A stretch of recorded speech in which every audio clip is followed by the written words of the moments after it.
Είμαι ψαράς. Είμαι πρώτης γενιάς ψαράς. Ο μπαμπάς μου δεν ήταν ψαράς.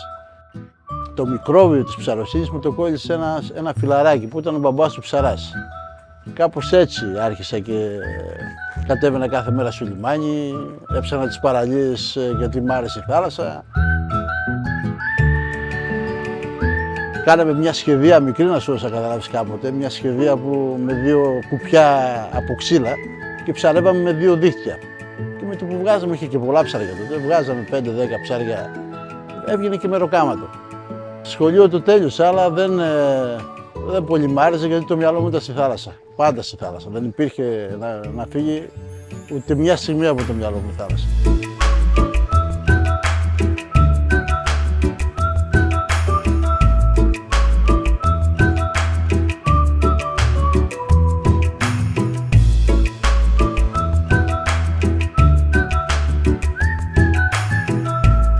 Τα αλλιεύματα γενικά μπορούμε να τα πολλαπλασιάσουμε.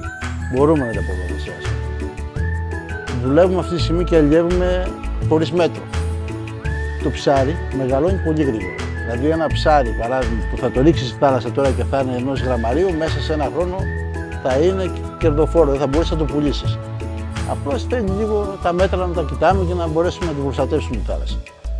Προς το παρόν έχουμε πολύ καθαρή θάλασσα σε σχέση με άλλα μέρη, δηλαδή είναι σαν νησί.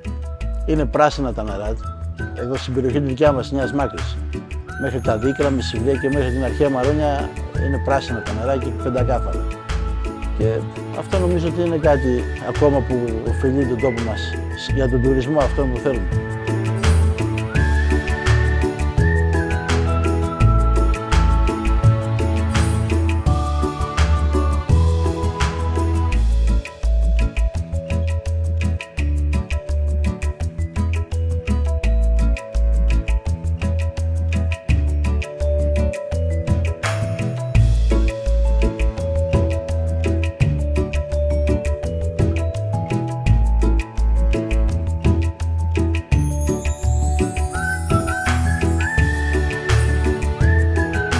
Εδώ έχουμε το στοιχείο ότι είναι ο ποταμός Εύρος στα 10 μίλια και κατεβάζει όλων των ειδών τα ψάρια, τα ένσημα που έχει και τρώνε τα ψάρια και μεγαλώνουν παράλληλα στην περιοχή μας είναι όλων των ειδών. Δεν μπορείς να πεις ότι η περιοχή μας δεν έχει κάποιο είδος ψαριού.